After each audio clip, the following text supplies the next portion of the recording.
Chapter number 8। Chapter का नाम है डी लिस्टिंग। माने ऑलरेडी एक कंपनी लिस्टेड है जिस पे स्टॉक एक्सचेंज पे, अब हमें डी लिस्ट कराना है, माने हमें नेम रिमूव कराना है।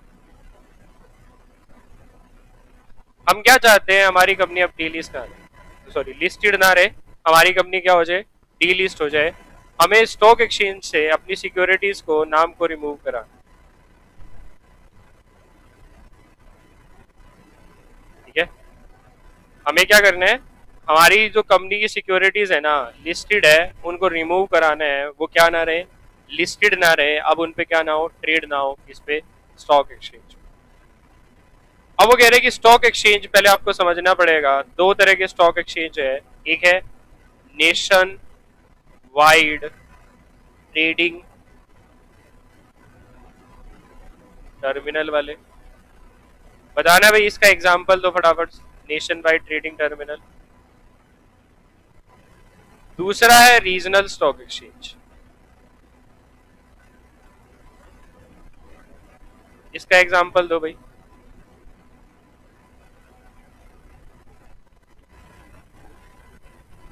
Yes, BSc NS. Full form पता है ना, कोई पता चले फुल फॉर्म भी ना पता हो। ये दो स्टॉक एक्सचेंज, सिर्फ दो ही स्टॉक एक्सचेंज पूरे इंडिया में ऐसे हैं जिनके पास नेशन वाइड ट्रेडिंग टर्मिनल। इधर क्या हो गया, Delhi stock exchange, Calcutta stock exchange, ठीक है। इसके अलावा और भी है।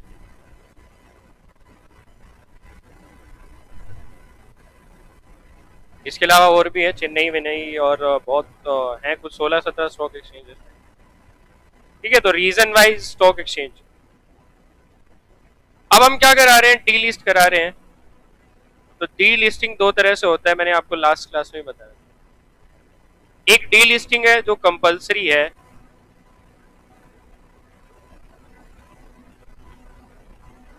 एक डी लिस्टिंग है जो वॉलेंटरी। कंपलसरी का क्या मतलब है, ऑर्डर आया है किसका, स्टॉक एक्सचेंज का, कि वो क्या कर रहे हैं, डी लिस्ट कर रहे हैं as a penalty, as a punishment. और ऐसा क्यों है, due to non compliances on the part of company.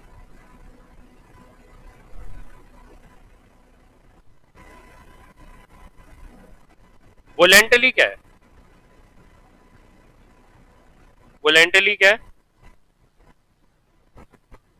जब after 3 years of listing company wants to delete its securities, तो क्या करेंगे, फाइल करेंगे एप्लीकेशन और delisting with concern stock exchange. यहाँ एप्लीकेशन लगानी पड़ेगी, यहाँ एज ए पेनल्टी आपको क्या किया जा रहा है, डीलिस्ट किया जा रहा है। Exit opportunity to public share holder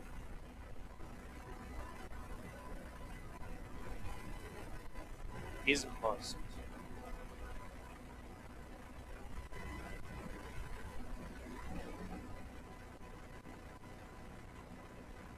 may or may not required to provide exit opportunity to public shareholder। Depend करेगा इस केस में मे और मे नो, ठीक है। इस केस में मस्ट है, इस केस में मे और मे नोट है, ठीक है।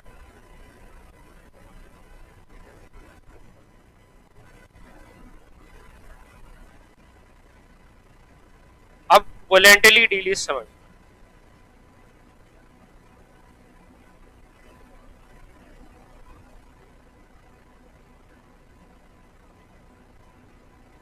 From all stock exchange,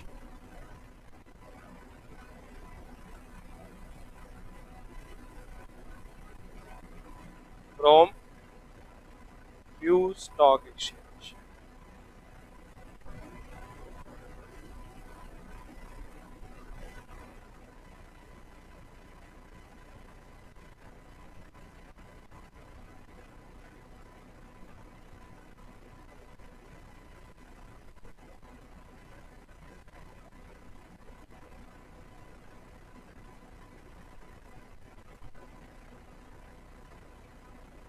but remain listed on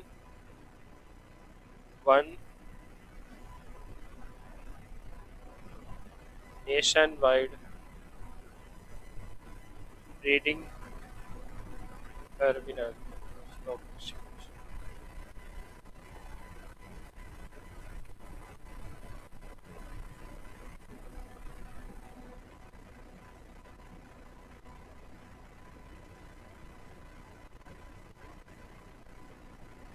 from all the stock exchange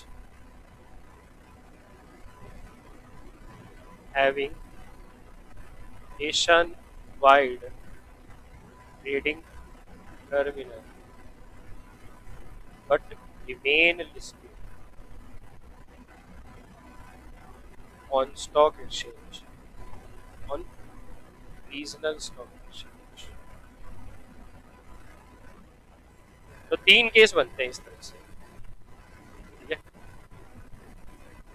from few stock exchange but कम से कम एक नेशन वाइड ट्रेडिंग टर्मिनल पे है, from all the stock exchange जिनके पास नेशन वाइड ट्रेडिंग टर्मिनल है but अभी भी किसी रीजनल स्टॉक एक्सचेंज पे लिस्टेड।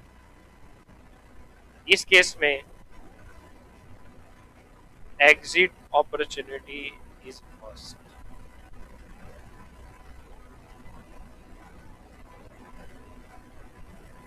इस केस में देखो क्या है, अभी भी रीजनल स्टॉक एक्सचेंज पर, अभी भी नेशन वाइड ट्रेडिंग टर्मिनल पे है, नेशन वाइड ट्रेडिंग टर्मिनल पे है, इसका मतलब क्या हुआ, एग्जिट अपॉर्चुनिटी की जरूरत नहीं है, क्योंकि किसी को अगर बेचने तो कहां बेच सकता है, नेशन वाइड ट्रेडिंग टर्मिनल पे बेच सकता है।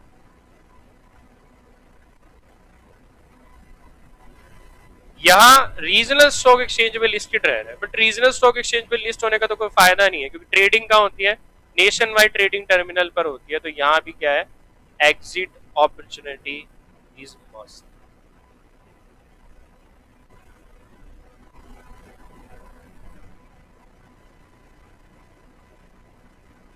ठीक है। और एग्जिट अपॉर्चुनिटी किसको दी जाती है, पब्लिक शेयर होल्डर को, ध्यान रखना, पब्लिक शेयर होल्डर। इसका मतलब क्या हुआ, एग्जिट अपॉर्चुनिटी में सेल कौन कर रहा है, पब्लिक शेयर होल्डर,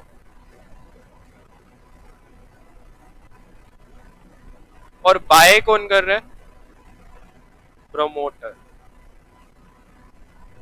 कंपनी नहीं कर रही है, क्योंकि डीलिस्ट कौन करा रहा है, प्रमोटर करा रहा है। डीलिस्टिंग का फैसला किसने लिया, प्रमोटर ने लिया है, क्योंकि कंपनी के लिस्ट होने से पहले भी कंपनी पे किसका कंट्रोल था, प्रमोटर का। कंपनी के डीलिस्ट होने के बाद भी कंपनी में किसका कंट्रोल रहेगा, प्रमोटर का। कंपनी बिजनेस बंद नहीं कर रही है, कंपनी बिजनेस बंद नहीं कर रही है, कंपनी सिर्फ क्या कर रही है, डीलिस्ट कर रही है, ट्रेडिंग को बंद कर रही है स्टॉक एक्सचेंज पे, ठीक है। तो बाय कौन करेगा, प्रमोटर करेगा, ठीक है। तो प्रमोटर की देखो, अब दो चीजें समझना, मैंने शेयर होल्डिंग बताई थी, शेयर होल्डिंग किसमें, public company, that is listed public company. बताना भाई शेयर होल्डिंग का पैटर्न क्या रहता है, share holding pattern in listed public company,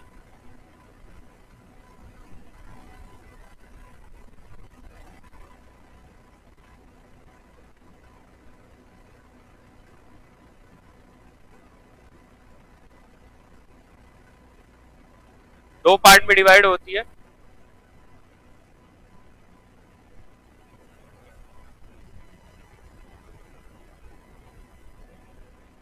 non public share holding maximum, that is promoter holding.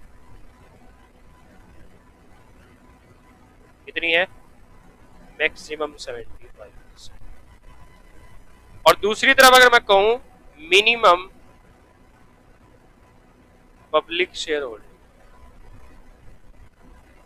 कितनी है? मिनिमम 25%। ठीक है, तो प्रमोटर किसके शेयर खरीद रहे हैं? पब्लिक के शेयर खरीद रहे हैं। प्रमोटर किसके शेयर खरीद रहे हैं? पब्लिक के। और डी लिस्टिंग अगर आप कर रहे हो, अगर आप डी लिस्टिंग कर रहे हो तो प्रमोटर की होल्डिंग, अगर आप डी लिस्ट कर रहे हो तो प्रमोटर की होल्डिंग किससे ज्यादा होनी चाहिए?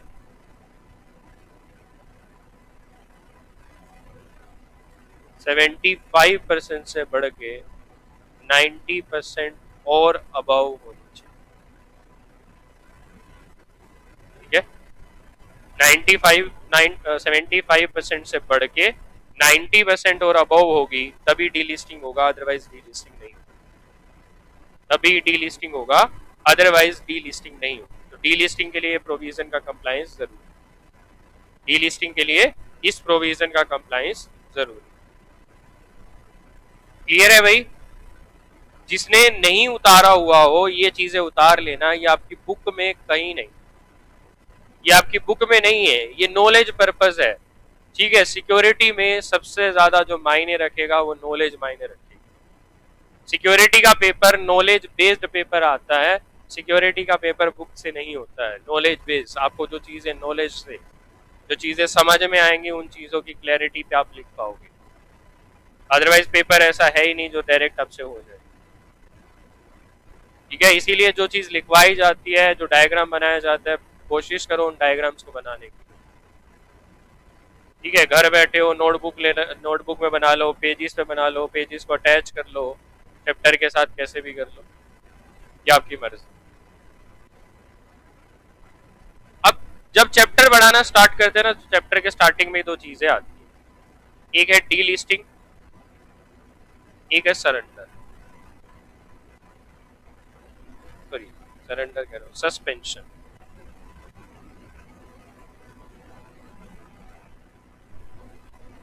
डी लिस्टिंग ऑफ सिक्योरिटीज और सस्पेंशन ऑफ सिक्योरिटीज, ये दो टर्म पढ़ाई गई हैं बिल्कुल जब हम चैप्टर के स्टार्टिंग में आएंगे। देखो, डी लिस्टिंग और सस्पेंशन, यही चीज पढ़ाई गई बिल्कुल स्टार्टिंग।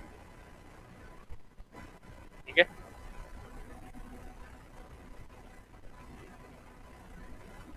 सस्पेंशन क्या है? For a limited period, let's say 3 months,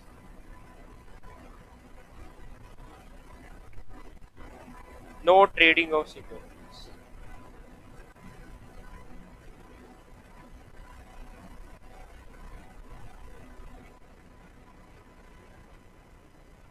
ठीक है, लिमिटेड पीरियड के लिए जब ट्रेडिंग के लिए मना कर दिया जाता है तो उसे क्या कहते हैं? सस्पेंशन। ठीक है, सीधा डीलिस्टिंग नहीं करता है स्टॉक एक्सचेंज, सस्पेंशन करता है पहले। ये भी किस वजह से है? नॉन कंप्लायंस की वजह से। बट नॉन कंप्लायंस हुई है तो सबसे पहले क्या होगा? सस्पेंशन होगा। जब आप नॉन कंप्लायंस का किए जा रहे हो, कंटिन्यू नॉन कंप्लायंस हो रही है,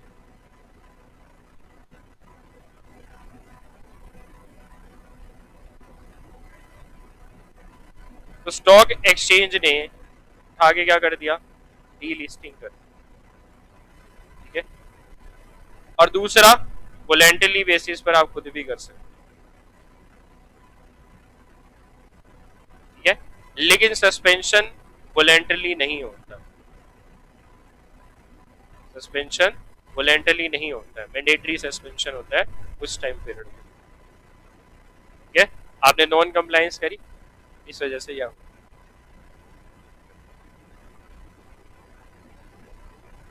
ठीक है भाई, क्लियर है यहां तक?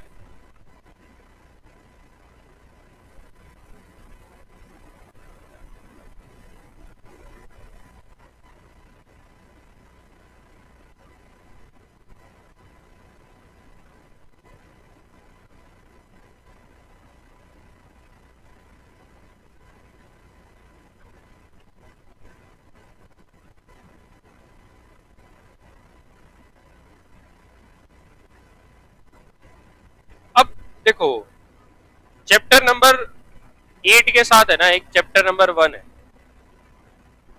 सिक्योरिटीज कॉन्ट्रैक्ट रेगुलेशन है। इस चैप्टर का आप लास्ट टॉपिक निकालोगे ना, लास्ट टॉपिक भी डीलिस्टिंग, और वहां रीजन दिए गए हैं फॉर कंपल्सरी डीलिस्टिंग।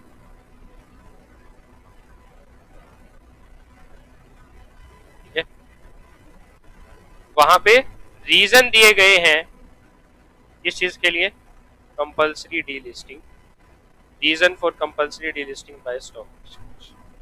ठीक है, तो चैप्टर नंबर 1 का भी मुझे एक टॉपिक इसके साथ ही पढ़ाना। चैप्टर नंबर 1 का लास्ट टॉपिक जो है वो भी डीलिस्टिंग है, वहां रीजन लिखे हैं, इस चैप्टर में रीजन नहीं लिखे, पहले चैप्टर में रीजन लिख दिए। क्या है डीलिस्टिंग के रीजंस, क्या रीजन, क्या है कंपल्सरी डीलिस्ट, क्यों स्टॉक एक्सचेंज उठा के आपकी सिक्योरिटीज को डीलिस्ट कर देता है, क्यों स्टॉक एक्सचेंज उठा के डीलिस्ट कर देता है। तो पहला उसने क्या लिखा, अगर कंपनी में लॉस है लास्ट 3 इयर्स, या कंपनी की जो नेटवर्थ है वो नेगेटिव हो रखी है पिछले 3 साल से। ठीक है, कंपनी लॉस में है पिछले 3 साल से, कंपनी की नेटवर्थ नेगेटिव है पिछले 3 साल से, तो ये रीजन हो जाता है क्या करने का, कंपल्सरी डीलिस्ट करने, ये रीजन बन जाता है क्या करने का, कंपल्सरी डीलिस्ट करने का। ठीक है, चैप्टर नंबर 1 निकाल लेना, और इसका बिल्कुल लास्ट टॉपिक है।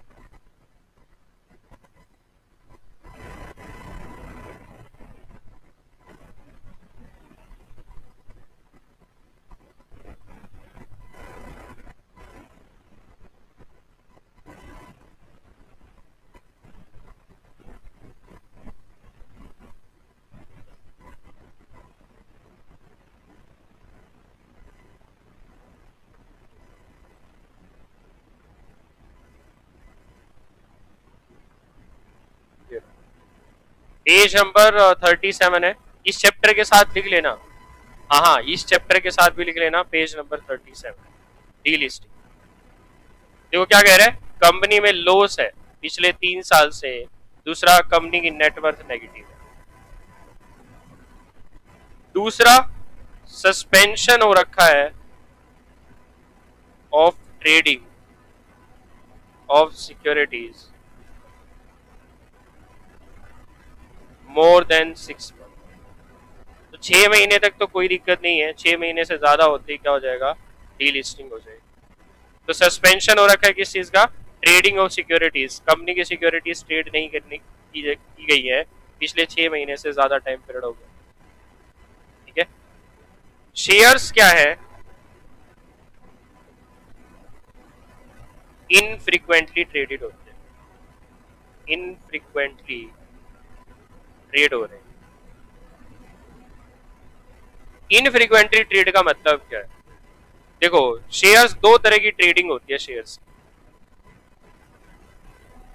शेयर्स की जो ट्रेडिंग है वो 2 तरीके की कहलाती है, एक फ्रीक्वेंटली, दूसरा इनफ्रीक्वेंट। कह रहे कि टोटल शेयर्स का अगर 10% शेयर्स ट्रेड हुए हैं पिछले 12 महीने में, कंपनी के टोटल शेयर्स का कंपनी के टोटल शेयर्स का अगर 10% शेयर्स ट्रेड हुए हैं पिछले 12 महीने में तो शेयर्स क्या कहलाएंगे? फ्रीक्वेंटली ट्रेडेड शेयर्स कहलाएंगे। समझ आई भाई? मान लो कंपनी के शेयर्स है 1000, कंपनी के शेयर कितने हैं? 1000, तो 1000 का 10% कितना हो गया? 100। अगर 100 शेयर्स क्या हुए हैं? ट्रेड। ट्रेड का मतलब क्या होता है? Bye cell. अगर कंपनी के 100 शेयर्स की बाइंग सेलिंग चली है पिछले 12 महीने में, पिछले 12 महीने में, तो हम क्या कहेंगे? Shares frequently traded. Otherwise shares क्या है? Infrequently traded. कि कंपनी के इतने करोड़ शेयर्स है और कंपनी के 10% शेयर्स भी ट्रेड नहीं हो रहे, ये क्या बात हुई? कंपनी के 10% शेयर्स भी ट्रेड नहीं हो रहे, ये क्या बात हुई? तो इन्हें क्या बोला जाता है? इनफ्रीक्वेंटली ट्रेडेड शेयर्स बोला जाता है। क्या बोला जाता है इन्हें? इनफ्रीक्वेंटली ट्रेडेड शेयर्स बोला जाता है। ठीक है, तो थर्ड क्या कह रहा है? अगर कंपनी के शेयर्स इनफ्रीक्वेंटली ट्रेड हो रहे हैं तो फिर कंपनी का क्या हो जाएगा? कंपल्सरी डीलिस्ट हो जाएगा। क्या हो जाएगा? कंपल्सरी डीलिस्टिंग हो जाएगा। अगर कंपनी के प्रमोटर्स वगैरह पे क्या लगी है? पेनल्टी लगी है, कन्विक्टेड फॉर फेलियर, और penalty not less than 1 crore और imprisonment not less than 3 years। ठीक है, फोर्थ क्या कह रहा है? अगर कंपनी के प्रमोटर या डायरेक्टर कन्विक्टेड है और नॉन कंप्लायंस के लिए of provisions of SEBI SCRA plus fine 1 crore है कि 10 करोड़ है? Not less than 1 crore, imprisonment not less than 3 years। Fine 1 crore और इम्प्रीजमेंट नॉट लेस देन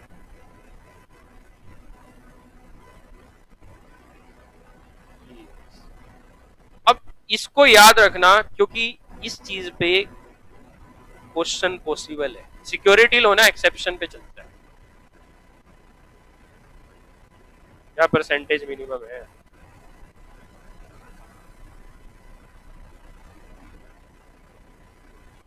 अरे मिनिमम ही होगा ध्रुव, इससे ज्यादा है तो वैसे ही फ्रीक्वेंटली ट्रेडेड हो गए, इससे कम है तो इनफ्रीक्वेंटली है। तो मिनिमम 10% अगर आपके ट्रेड हो रहे हैं तभी तो होगा, मैक्सिमम 10% होगा तो फिर क्या हो गया? फिर तो टर्म कुछ और हो जाएगी। जब दो ही टर्म में डिवाइड किया है, जब ये कह दिया कि 10% से कम है तो इनफ्रीक्वेंटली ट्रेडेड है, तो इसका मतलब क्या है? 10% या उससे ज्यादा क्या हो? फ्रीक्वेंटली ट्रेडेड है।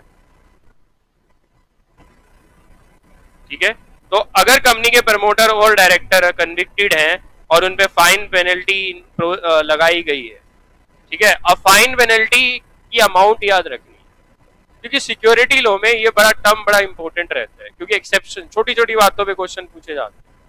वो कह देगा मान लो इनप्रीजमेंट 2 साल की हुई, इनप्रीजमेंट मान लो 2 साल की हुई, क्या कंपलसरी डीलिस्ट हो सकता है? नहीं हो सकता।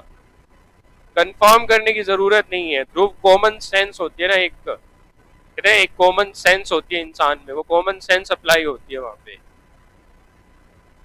अगर 2 साल दे दिया गया हो और आपसे ये पूछ लिया जाए कंपलसरी डीलिस्ट का ऑर्डर सही है या नहीं है, ठीक है, अगर ये कह दिया जाए फॉर एग्जांपल कि कंपनी के डायरेक्टर पे 2 साल की इम्प्रीजमेंट की सजा दी गई, तो क्या कंपलसरी डीलिस्ट हो सकता है? क्या कंपलसरी डीलिस्ट का ऑर्डर वैलिड है या नहीं है? तो वैलिड नहीं, वैलिड नहीं है। ठीक है, पांचवा फिफ्थ पॉइंट दे रखा है, अगर कंपनी के डायरेक्टर, अगर कंपनी का रजिस्टर्ड ऑफिस चेंज हो गया, मिल नहीं रहा, या कंपनी के डायरेक्टर वायरेक्टर का एड्रेस नहीं मिलता, क्या कह रहा है? एड्रेस कंपनी का, एड्रेस प्रमोटर का, डायरेक्टर का पता ही नहीं क्या है, या फिर फॉल्स एड्रेस फर्निश किए गए, या फिर फॉल्स एड्रेस फर्निश किए गए हैं, और या फिर कंपनी ने रजिस्टर्ड ऑफिस चेंज कर लिया है इन contravention of provision of companies act. तो फिफ्थ क्या कह रहा है, कंपनी का रजिस्टर्ड ऑफिस मिल नहीं रहा, या आपने चेंज किया है इन कॉन्ट्रावेंशन। ठीक है, कंपनी के रजिस्टर्ड ऑफिस का एड्रेस फॉल्स है या नोट नोन है, या चेंज किया है इन कॉन्ट्रावेंशन ऑफ कंपनीज एक्ट। तो कंपनीज एक्ट में पता है ना, INC 22 और बाकी सब चीजें करके। दूसरा, प्रमोटर और डायरेक्टर का भी एड्रेस फॉल्स है या नोट नोन है। तो इस रीजन की वजह से भी क्या किया जा सकता है, कंपनी का डीलिस्ट किया जा सकता है। इसे बेसिकली ना बोलते हैं वैनिशिंग कंपनी। वो कंपनी जिसका सब कुछ मिट चुका है, वैनिश हो चुका है, वो वैनिश के ऐड आती है, दाग धब्बे धुलना, तो कंपनी भी धुल चुकी है। ठीक है, कंपनी में कुछ नहीं है, कंपनी मिल ही नहीं रही है, वैनिशिंग कंपनी धुल गई है बेचारी, रजिस्टर्ड ऑफिस नहीं मिल रहा, डायरेक्टर का एड्रेस नहीं मिल रहा, कुछ नहीं मिल रहा, तो वैनिशिंग कंपनी हो गई। क्या हो गई है, वैनिशिंग कंपनी हो गई है। तो उसका केस दिया है कि कंपनी अगर वैनिश हो गई है तो उस केस में भी क्या किया जाएगा, डीलिस्ट। छठा, सिक्स क्या दिया गया है, अगर मिनिमम पब्लिक शेयर होल्डिंग का के प्रोविजन का कंप्लायंस नहीं हो रहा, नॉन कंप्लायंस चल रहा है, तो मिनिमम पब्लिक शेयर होल्डिंग वाले प्रोविजन का क्या चल रहा है, नॉन कंप्लायंस चल रहा है, और कंपनी क्या नहीं कर पाई, within the time specified. Time specified होता है जनरली 12 महीने। हाँ, ठीक है, minimum public share holding increase करनी होती है, अगर बाय चांस डिक्रीज हो गई है तो 12 मंथ्स में, ये जनरल टाइम पीरियड है। बाकी कुछ और टाइम पीरियड भी है जो अलग अलग सर्कमस्टांसेस में बढ़ते घटते रहते हैं। तो मिनिमम पब्लिक शेयर होल्डिंग वाले प्रोविजन का नॉन कंप्लायंस चल रहा है, that is public share holding 25% से कम हो गई है और आपने इंक्रीज भी नहीं करी है, वो टाइम पीरियड जो जनरल है यानी 12 महीने में आपने इंक्रीज भी नहीं करी है, कुछ सर्कमस्टांसेस हो रहे हैं ज्यादा टाइम पीरियड दिया जाता है। ठीक है भाई, ये 6 सर्कमस्टांसेस हैं, इन 6 सर्कमस्टांसेस में क्या कर दिया जाएगा, स्टॉक एक्सचेंज कंपल्सरी डीलिस्ट कर देगा as a punishment. As a punishment securities को उठा के क्या कर देगा, डीलिस्ट कर देगा। कि कंपनी की सिक्योरिटीज अब से लिस्टेड नहीं रहेगी, कंपनी की सिक्योरिटीज अब से क्या नहीं रहेंगी, लिस्टेड नहीं रहेंगी किस पे, स्टॉक एक्सचेंज पे। ठीक है, और किसको खरीदना पड़ेगा, प्रमोटर को खरीदनी पड़ेगी। ठीक है, तो यहाँ तीनों लिखे हैं, कंपनी, प्रमोटर, डायरेक्टर जॉइंटली और सेवरली लाइबल है क्या करने के लिए, परचेज करने के लिए आउटस्टैंडिंग सिक्योरिटीज, और सेट सिक्योरिटी डीलिस्ट हो जाएंगी सारे स्टॉक एक्सचेंज से रिकॉग्नाइज स्टॉक एक्सचेंज। ये पॉइंट है एप्लीकेशन वाला, ये पॉइंट है वोलेंटरली वाला। तो voluntarily on request of a company भी डीलिस्ट किया जा सकता है। ठीक है, लेकिन क्या होना चाहिए, मिनिमम लिस्टिंग पीरियड होना चाहिए, कितने टाइम पीरियड का, 3 इयर्स का।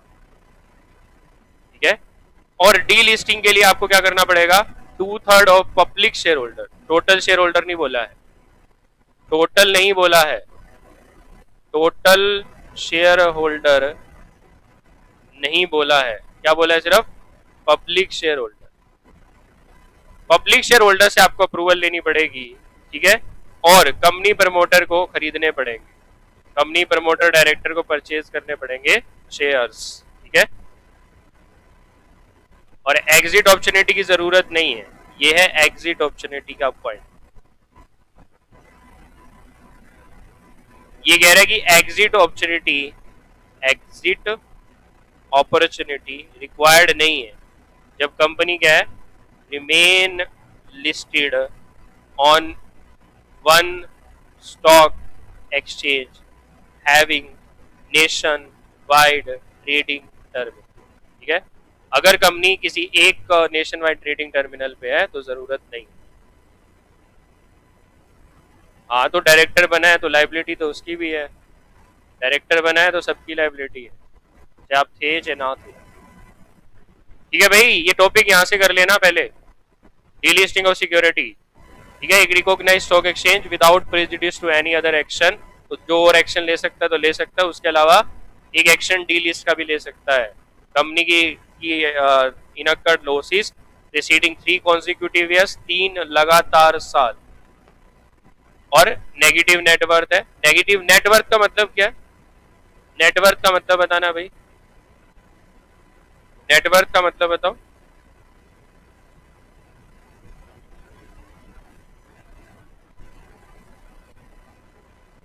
नेटवर्थ का मतलब बताओ।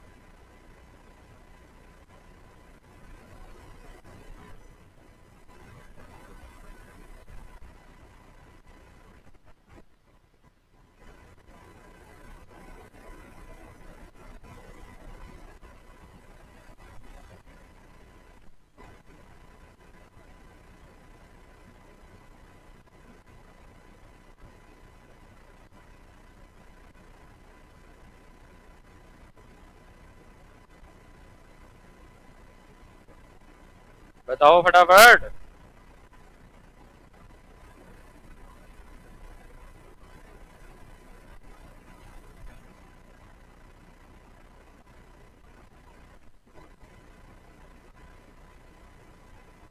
राज डांट खाएगा। और तुमने डिपॉजिट वाला चैप्टर पढ़ा है, तुमने 181C पढ़ा है, 100% of paid up share capital, free reserve, ये सब चीजें क्या? नेटवर्थ का तुम्हें मतलब ही नहीं पता? अच्छा निशांत, और कुछ? मतलब यार तुम क्या करोगे, मेरे ये नहीं समझ में आता। तुम्हें देखो, बहुत सिंपल सी चीज है। तुम लोग कहते हो ना सर आपको, आप बहुत इंटेलिजेंट हो, आपको तो सब कुछ याद रहता है। सब कुछ याद इसलिए रहता है क्योंकि मैंने पहले भी ये चीज बताई थी कि अगर कोई टर्म आती है ना, तो उस टर्म का मतलब अगर मुझे नहीं पता है ना, तो उसका मतलब मुझे जानना है। उस टर्म का मतलब मुझे जानना ही जानना है। अगर तुम्हें अच्छा सीएस बनना है तो तुम्हारे अंदर ये होना चाहिए, क्यूरियोसिटी होनी चाहिए चीजों को जानने की। यस अंकिता, बिल्कुल। मतलब एक ही बच्चे को आता है, उसके अलावा किसी को नहीं आता, क्योंकि बाकियों ने तो लिखा ही नहीं है अभी तक। बिल्कुल अंकिता, करेक्ट है, बिल्कुल। Paid up share capital plus free reserve plus security premium account minus accumulated losses minus miscellaneous expenditure not return हो, minus miscellaneous expenditure not return हो। बिल्कुल अंकिता, बिल्कुल करेक्ट। चलो, एक बच्चा तो था कम से कम जिसको कुछ पता था। नहीं तो मुझे तो ये लगा था पता नहीं क्या, शायद मैंने पढ़ाया ही नहीं होगा।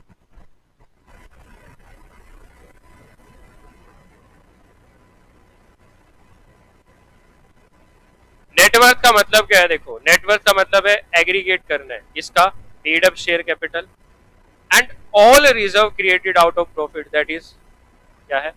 Free reserve, security premium account and debit और credit balance of profit and loss account, or after deducting the aggregate value of the accumulated losses, deferred expenditure, miscellaneous expenditure not written off as per audited balance sheet but does not include reserve created out of the revaluation of the asset or right of depreciation or amalgamation।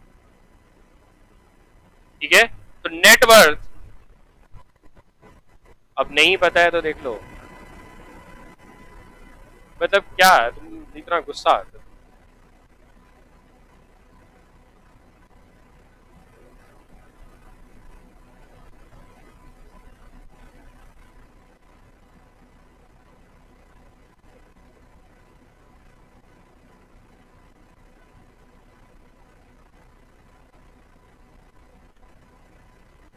ठीक है, और हम बहुत rare लिखते हैं profit and loss account का credit और debit balance. ठीक है, ये बहुत रेयर लिखते हैं हम, क्योंकि हम जनरली इनसे ही जानते हैं network. Paid up share capital plus free reserve plus security premium minus accumulated losses minus miscellaneous expenditure not return. कहाँ गई भाई नेहा, क्यों नहीं लिखा? स्नेहा, पल्लवी, मिताली, कहाँ हो भाई, क्यों नहीं लिखते हो? कल भी यही बात थी ना, एक स्मॉल कंपनी की डेफिनेशन नहीं आ रही थी तुम्हें।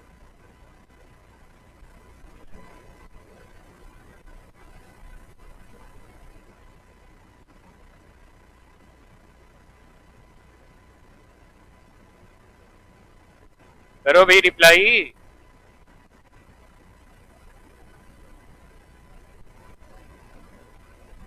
क्यों नहीं लिखा पल्लवी, नेहा, स्नेहा?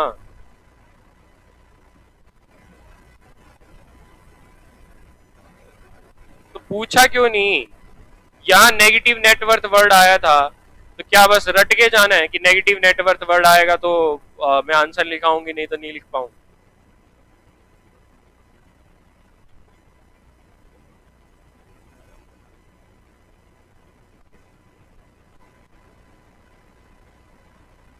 पूछते क्यों नहीं हो तुम लोग, मुझे तो ये नहीं आता। और अगर एक वर्ड आया तो उस वर्ड का, मैंने पहले भी कहा है, अगर कोई वर्ड आ रहा है तो उस वर्ड का मीनिंग जानो। यानी अगर मैं इनफ्रीक्वेंटली ट्रेडेड का मतलब बताता ही नहीं, फ्रीक्वेंट और इनफ्रीक्वेंट, तो तुमने सिर्फ रटना था कि इनफ्रीक्वेंट लिखा है और इनफ्रीक्वेंट आएगा, है ना? यही था, इनफ्रीक्वेंट लिखा है और इनफ्रीक्वेंट याद कर लेंगे, रट लेंगे।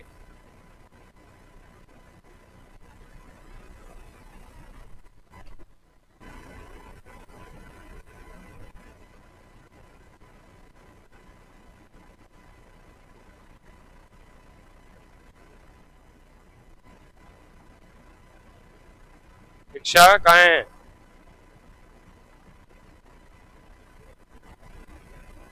चलो, किसी ने कुछ लिखा तो है, कम से कम ये भी होता है कि यार लिखना ही बहुत बड़ी बात। आधे से ज्यादा ने तो लिखा ही नहीं।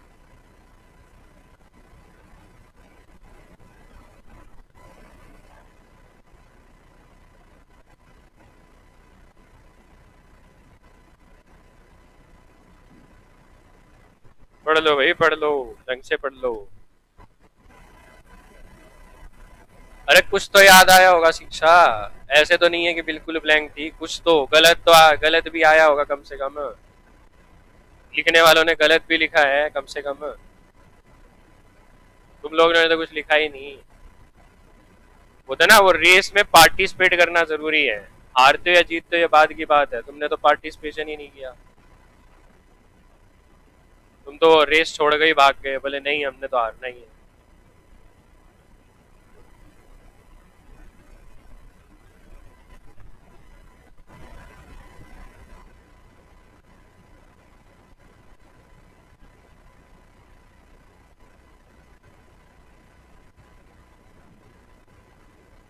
तो कंपनी के लॉसेस हैं और कंपनी ने पिछले 3 साल से क्या है, लॉसेस हैं और कंपनी की नेगेटिव नेटवर्थ है।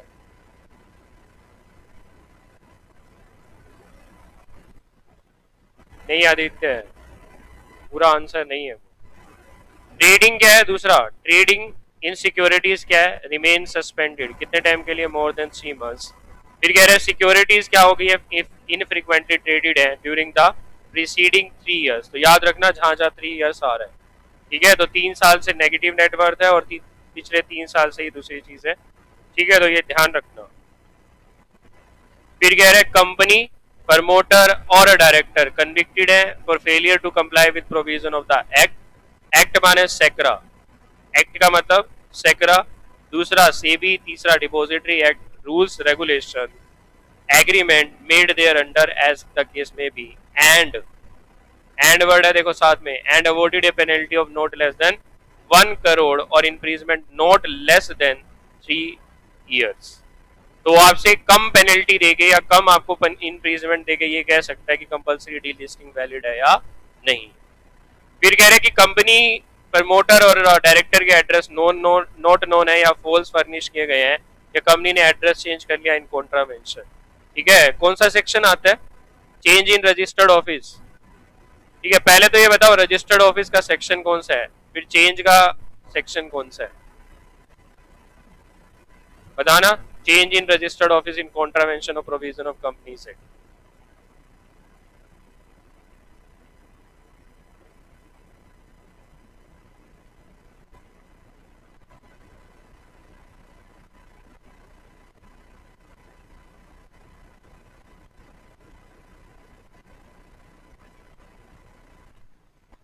बताओ भाई फटाफट। चेंज इन रजिस्टर्ड ऑफिस, और कोई भी नेट से कहीं से भी गूगल करके मत, ठीक है। इससे अच्छा तो लिखो ही मत, इससे अच्छा तो लिखना ही मत। तुम्हें आता है तो लिख दो, नहीं आता है तो बता दो कि सर नहीं पता।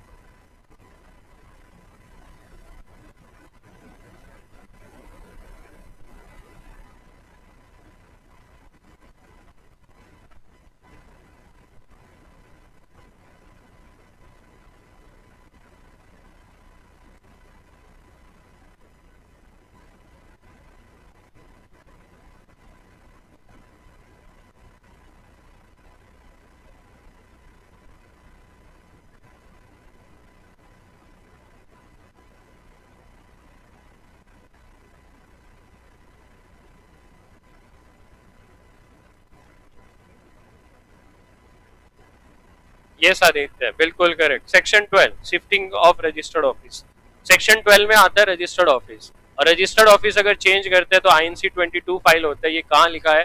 सेक्शन 12 में लिखा है।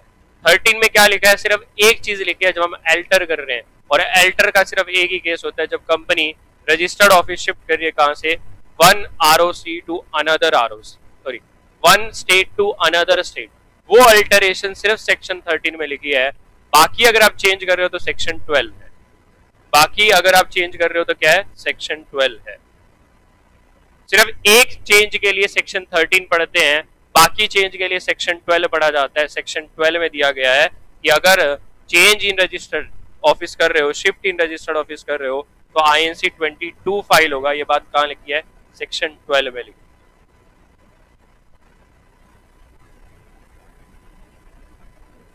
चलो कुछ तो पता है। आवर नो सिक्योरिटीज, कोई भी ऑर्डर इशू करने से पहले हमेशा क्या दिया जाता है? रोने धोने का मौका दिया जाता है। That is reasonable opportunity of being.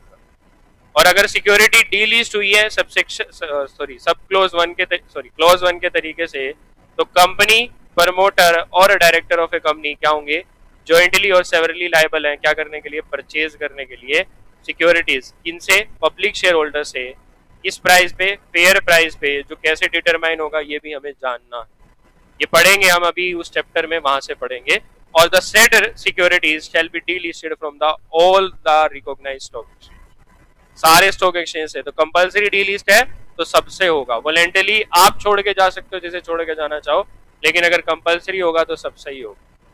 एक recognise stock exchange voluntarily basis पे कब कर सकता है? On request of a company delist कर सकता है सिक्योरिटीज को in according with the regulations made under the act by the SEBI subject to following condition. Condition क्या है? मिनिमम 3 साल की लिस्टिंग होनी चाहिए। डीलिस्टिंग के लिए 2/3 of the public share holder. ये अभी और डिटेल में पढ़ना है। 2/3 के साथ साथ और कंडीशन भी है यहाँ पे। वो कंडीशन आपको चैप्टर नंबर 8 में पढ़नी है। चैप्टर नंबर 8 में ये कंडीशन और ज्यादा है, ये पढ़नी पड़ेगी। फिर कह रहे कंपनी, प्रमोटर और भाई डायरेक्टर को क्या करने पड़ेंगे? परचेज करने पड़ेंगे आउटस्टैंडिंग शेयर्स। किनसे? पब्लिक शेयर होल्डर से। यहाँ भी प्राइस निकालने का एक तरीका है, यहाँ भी प्राइस निकालने का एक तरीका है। वो प्राइस भी देखना पड़ेगा कैसे। कंपनी चाहे तो एग्जिट अपॉर्चुनिटी वाले ऑप्शन को डिस्पेंस कर सकती है। सॉरी, ये जो dispense with by the SEBI, SEBI ने कर दिया ऑलरेडी। जो अगर सिक्योरिटीज रिमेन लिस्टेड है किस पे? At least on the national stock exchange, या तो NSE पे या BSE पे अगर रिमेन लिस्टेड है तो उस केस में एग्जिट अपॉर्चुनिटी नहीं देनी। ठीक है, उस केस में एग्जिट अपॉर्चुनिटी नहीं देनी।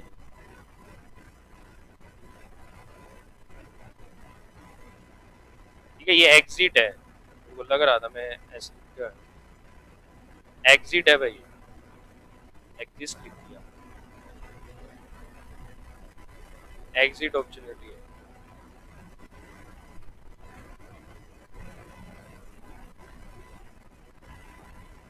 यहाँ से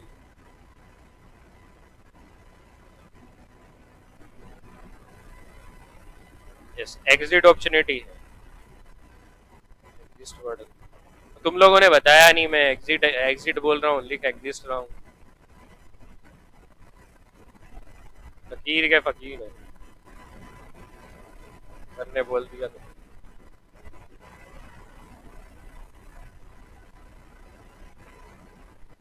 ठीक है भाई, चैप्टर नंबर 1 का एक पेज कराना था, वो करवा दिया। अब कल से स्टार्ट करेंगे chapter number 1। Chapter number 1, page number क्या था दोबारा बताना। अच्छा, कान बज रहे थे तेरे, कान बज रहे थे तेरे।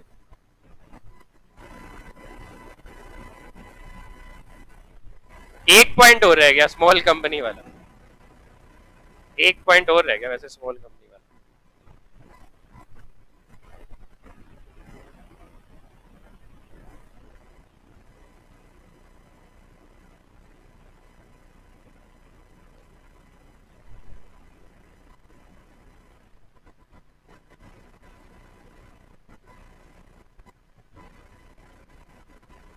अरे वो नहीं, चलो ठीक है फिर आज के लिए इतना ही है। कल आगे स्टार्ट करते हैं। कल चैप्टर नंबर 8 स्टार्ट करेंगे, बुक से पढ़ना स्टार्ट करेंगे। बेसिकली मैंने आपको बेसिक करा दिया है, अब बुक से पढ़ना स्टार्ट करेंगे। बस एक डेफिनेशन रहती है स्मॉल कंपनी, स्मॉल कंपनी की डेफिनेशन आपकी रहती है। ठीक है, तो स्मॉल कंपनी की डेफिनेशन जो इस चैप्टर में दी गई है ना, वो क्या है कि जिसकी पेड अप शेयर कैपिटल, अब स्मॉल कंपनी का मतलब लिस्टेड स्मॉल कंपनी से है, लिस्टेड स्मॉल कंपनी से है, अनलिस्टेड पर प्राइवेट कंपनी की बात नहीं कर रहा है, प्राइवेट कंपनी की बात नहीं कर रहा है यहाँ पे। यहाँ किसकी बात कर रहे हैं? Small company. और कौन सी स्मॉल कंपनी? वो जो लिस्टेड है। कौन सी स्मॉल कंपनी? वो जो लिस्टेड स्मॉल कंपनी है उसकी बात कर रहे हैं, जिसकी पेड अप शेयर कैपिटल क्या है? अप टू 10 करोड़ और net worth up to 25 crore.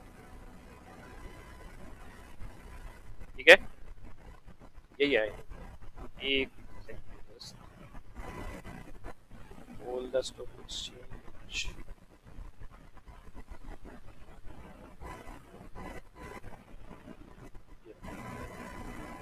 yes. Page number 270 पे डेफिनेशन दी गई है स्मॉल कंपनी। स्मॉल कंपनी क्या बोली गई है? जिसकी paid up share capital not exceeding 10 crore और नेटवर्थ नॉट एक्सीडिंग 25 करोड़। दूसरा, पिछले एक साल में डीलिस्टिंग, पिछले सस्पेंशन नहीं हुई है, नो सस्पेंशन। ठीक है, कोई सस्पेंशन भी ना हुई हो जिसकी। तीसरा पॉइंट कह लेते हैं, the number of equity shares जो ट्रेड हो रहे हैं वो क्या हो रहे हैं? फ्रीक्वेंटली ट्रेडेड है, is the not sorry is less than the number of equity shares traded on each recognized stock exchange during the 12 calendar months immediately preceding the date of board meeting is less than 10% of the total share. That is shares क्या है? Infrequent frequently traded shares, infrequently traded shares है। ये third क्या कह रहा है कि no suspension for any non compliance in preceding 1 year. ठीक है, इस पॉइंट को एक बार के लिए अभी छोड़ देना, ये पॉइंट समझाऊंगा जब ये टॉपिक कराएंगे। अभी के लिए सिर्फ स्मॉल कंपनी की डेफिनेशन पढ़ा। ठीक है, paid up share capital 10 crore, net worth 25 crore, no suspension last year में, और कोई सस्पेंशन नहीं होना चाहिए किसमें? लास्ट ईयर में। और चौथा क्या दिया गया? इन फ्रीक्वेंट ट्रेडेड शेयर्स होने चाहिए। शेयर्स क्या होने चाहिए? इनफ्रीक्वेंटली ट्रेडेड होने चाहिए। ठीक है, इस पे क्वेश्चन आ चुका है इसकी डेफिनेशन पे। ठीक है, वो क्वेश्चन में कुछ और दे दिया और बच्चों से पूछ लिया, बताओ ठीक है स्मॉल कंपनी है या नहीं है, स्मॉल कंपनी वाला प्रोविजन अप्लाई जो किया है वो सही किया है या नहीं किया है। तो बच्चों को डेफिनेशन याद नहीं है। पेड अप शेयर कैपिटल कितनी है? 10, अप टू है, देखो अप टू मैक्सिमम, ये भी अप टू है, नो सस्पेंशन लास्ट 1 ईयर और इनफ्रीक्वेंट ट्रेडेड शेयर्स होने चाहिए। तो ये स्मॉल कंपनी की डेफिनेशन है। कौन सी स्मॉल कंपनी? वो जो लिस्टेड है उसकी बात की गई, वो जो लिस्टेड है उसकी बात की गई। ठीक है भाई, तो फिर आज के लिए इतना ही। बाय बाय, टेक केयर, मिलते हैं कल की क्लास में। अभी तो बाकी हमें मिलना है, अभी दूसरी क्लास भी है। आज के लिए फिर इतना ही। Bye bye, take care.